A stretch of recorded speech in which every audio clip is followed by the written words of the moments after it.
Hello everyone, আজকে কিন্তু আবারও একটি নিমন্ত্রণ বাড়িতে চলে আসলাম, তাও আবার রিসেপশন বাড়িতে। এখানে এসেই দেখি প্যান্ডেলটা খুব সুন্দর করে সাজিয়েছে। আবার ভিতরে গিয়ে দেখি যে যার মতন দাঁড়িয়ে আছে, যে যার মতন ফোন নিয়ে ব্যস্ত ছবি তোলার জন্য। আর এই যে আমাদের নতুন বউ চুপচাপ করে বসে আছে, কেন জানি না। তারপরে আমরা চলে আসলাম পকোড়া স্টলে।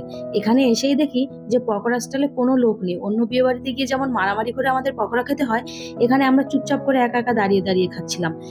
এরপর আমরা আবার প্যান্ডেলের মধ্যে এসে বসলাম। আর এই যে মিঠাই রানী বসে আছে, হা করে কি দেখছে সামনের দিকে জানি না। ওকে বললাম একটু হাই করে দে। ও খুব জোর করে, মানে আমি ওকে জোর করাচ্ছি সেইভাবেও হাই করে দিল।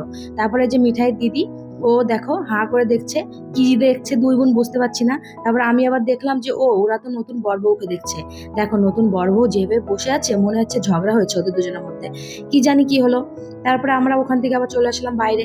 বাইরে এসে আমরা আবার ছবি তুলবো বলে দাঁড়িয়েছিলাম, ক্যামেরাম্যান কখন ফাঁকা হবে।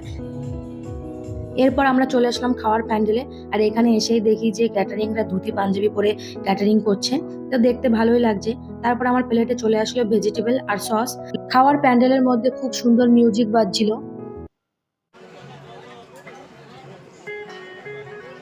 খেতে খেতে মিউজিকটা শুনতে বেশ ভালোই লাগছিল।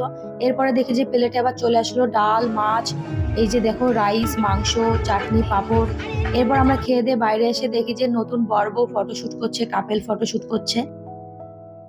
ক্যামেরাম্যানকে পেয়ে এবার তাড়াতাড়ি ছবি তুলে নিলাম, মকআপে চকা মেরে দিয়েছি।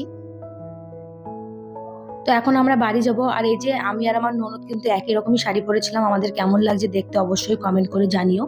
আর এই যে আমরা বাড়ি চলে যাচ্ছি, ও যে পিছনে দেখো বিয়ের প্যান্ডেলটা রেখে এসেছি। তো ভিডিওটা আমরা এখানে শেষ করলাম, দেখা হচ্ছে নেক্সট ভিডিওটা।